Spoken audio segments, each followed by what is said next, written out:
There's a crisis at the border. Again. In many ways, 2021 looks a lot like 2019. So how is President Biden handling it? And what's different this time?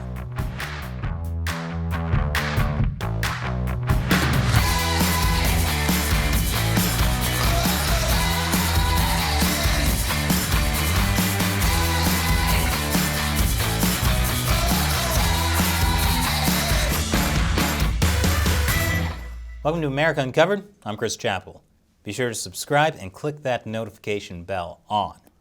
So, apparently, there's currently a crisis at America's southwestern border. Whoa, déjà vu. Must be a glitch in the Matrix, because I feel like we just had a border crisis. So, what do we do? Let's see. First, let's panic! Then let's hastily assign blame. Joe Biden is the president now, so why don't we blame him? Besides, Biden's border crisis has a nice ring to it.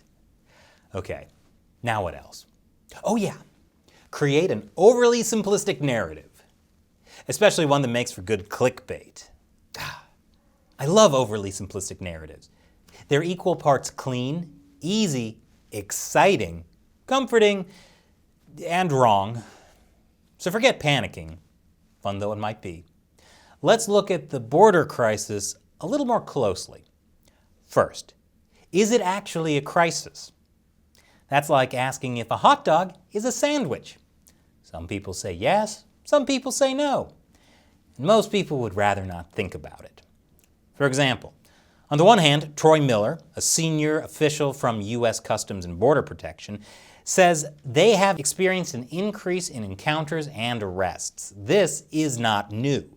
On the other hand, we have Brandon Judd, president of the National Border Patrol Council, the union that represents U.S. Border Patrol employees. He says, I would argue that it's the biggest surge that we've ever seen in the history of the Border Patrol. So it's not new, but it's the biggest surge ever. It's like these two agencies are living in two completely different realities. Kind of like the Washington Post and the Washington Post. So let's look at the numbers. First, the number of people trying to cross the border illegally is increasing rapidly. In March, there were more than 172,000 persons attempting entry. That's 71% more than in February. Overall, U.S. Customs and Border Protection reports 569,000 encounters on the southwestern border during the 2021 fiscal year so far. The fiscal year starts in October, so that number represents 6 months of illegal immigration.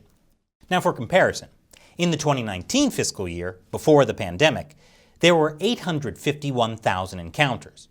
That was the most per year in recent history. But 2021 is on track to have 34% more than that. Another challenge. The encounters in 2021 have unusually high numbers of unaccompanied minors, 49,000 of them. This is the most danger a large group of minors have been in since R. Kelly's last slumber party. But anyway, 49,000 is a lot of kids. While kids make up only around 10% of all apprehensions at the border, they make up the largest demographic group of individuals in custody at Customs and Border Protection facilities. Why are kids filling up the border facilities? I'll tell you after the break. Welcome back. Illegal immigrant children are filling up border facilities faster than Congress spends other people's money. One reason for this might be Title 42. Title 42 is a public health order enacted in 2020 that gives the Centers for Disease Control the power to order Border Patrol to expel migrants who pose a health risk. Expelling is faster than deporting, legally speaking.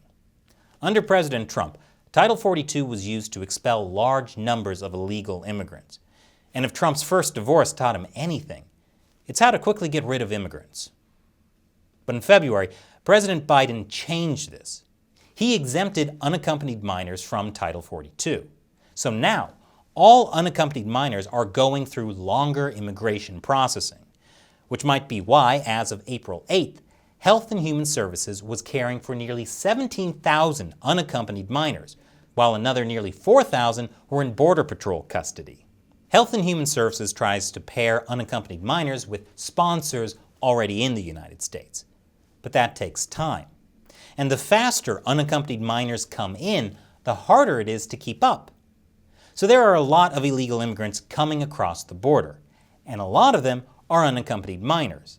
And now, Border Patrol agents are spending more time getting these children situated and less time patrolling the border, which in turn means more people are able to get away with crossing the border illegally. It's a real catch-22. Or maybe not, since it's much harder to catch people. Deputy Border Patrol Chief Raul Ortiz says Border Patrol has resources for estimating how many cross the border without getting caught, and says that for the fiscal year 2021 so far, it's way over 100,000 people. To put that into perspective, that's enough people to fill the California Rose Bowl, and it didn't even require an NSYNC reunion concert to do it. Shut up. You know you'd go. The head of the National Border Patrol Council, again that's the Border Patrol Union, says it's so bad the U.S. government is losing control of the border to drug smuggling and human trafficking cartels. Meanwhile, there are lots of folks who don't consider what's happening at the border to be a crisis. For one, the number of migrant apprehensions in the 2021 fiscal year is still not as high as the numbers seen in the early 2000s. And some people think there's more to the statistics. Tom K. Wong, the founding director of the U.S. Immigration Policy Center at the University of California, San Diego, did his own analysis of the Customs and Border Protection's data. He sees the rise in encounters month over month as a predictable seasonal shift. And he's not wrong. Late spring and early summer almost always see rising numbers of illegal immigrants. Spring. The snow is melting. The flowers are blooming, the coyotes are smuggling desperate people across the desert. It's the circle of life. Wong further concludes that in fiscal year 2021, it appears that migrants are continuing to enter the United States in the same numbers as in fiscal year 2019, plus the pent-up demand from people who would have come in fiscal year 2020 but for the pandemic. This suggests that Title 42 expulsions delayed prospective migrants rather than deterred them, and they're arriving now. So some people think Trump's immigration policies created pent-up demand, and now we're seeing the fallout. Kind of like how concerts were canceled in 2020, so that pent-up demand would make tickets sell out fast for that NSYNC reunion at the Rose Bowl. The fact that that concert isn't actually happening, it's tearing up my heart. At any rate, some people say 2019 numbers plus missing 2020 numbers equals 2021 illegal immigrant numbers. The numbers don't tell the whole story, though. It's true that total Border Patrol encounters were much higher in the 1990s and early 2000s than they are now.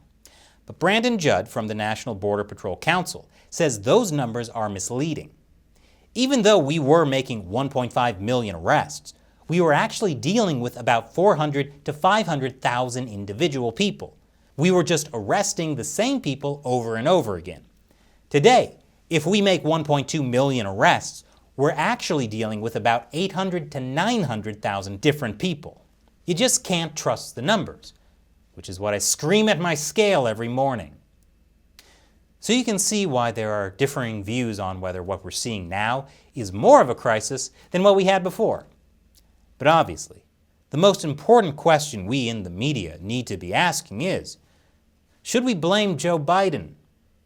The Washington Post noted there's a new flood of immigrant families and young border crossers, many drawn by Biden's initial steps to reverse Trump's draconian migration policies.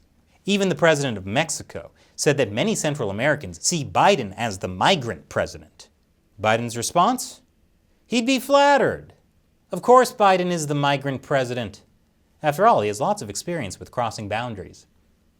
These photos show migrants asking Biden to let them in. But my question is, who gave them those t-shirts? Personally, I'm waiting for the t-shirt that says, I walked 1,500 miles to the U.S. border and all I got was this lousy t-shirt, and a hot dog wrapper for a blanket. They actually look more like sardines than sandwiches here. Of course, not everyone blames Biden.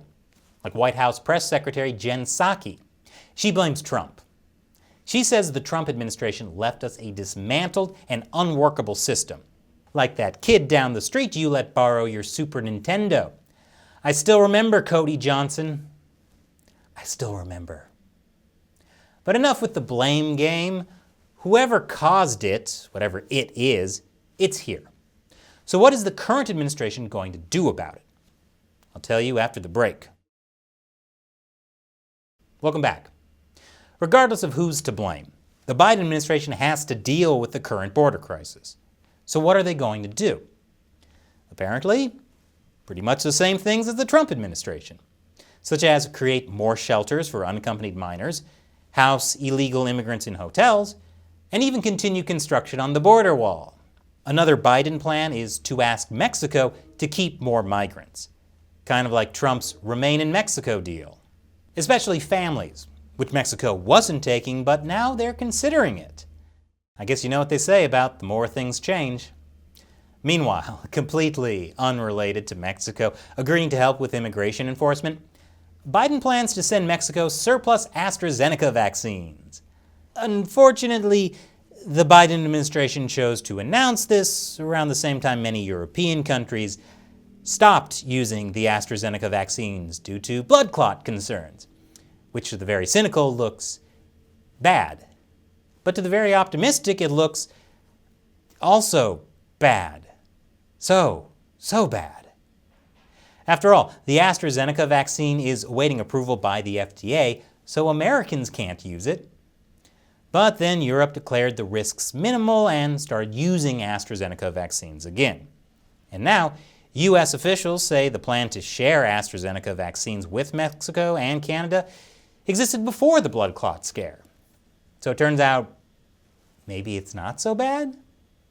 At the very least, it's a nice change of pace having America export a questionably made product to Mexico for a change.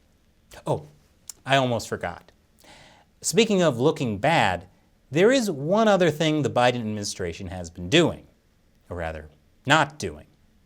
They're not letting the press see conditions at the border, which has the press a bit miffed. But given the press coverage the Trump administration received in 2019, I can't say I blame the Biden administration for being camera shy. According to an analysis by The Factual, despite perceptions, the media coverage of this border crisis isn't all that different overall from the coverage of the border emergency in 2019. Although I'm not so sure.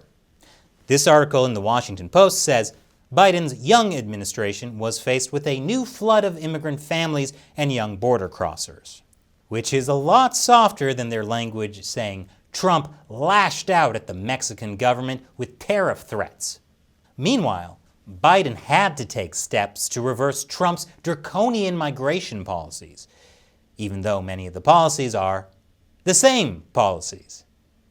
I'm sensing a difference in tone the Factual's algorithms couldn't quite pin down. I guess some things really do stay the same. So what do you think? Is what's happening at the border a crisis? What should the Biden administration do? Let me know in the comments. And remember, America Uncovered is supported by viewers like you. So visit patreon.com/America Uncovered. Contribute $1 or more per episode. Your support makes it possible for us to keep making great episodes. Once again, I'm Chris Chappell. Thank you for watching America Uncovered. Bye, bye, bye, bye, bye.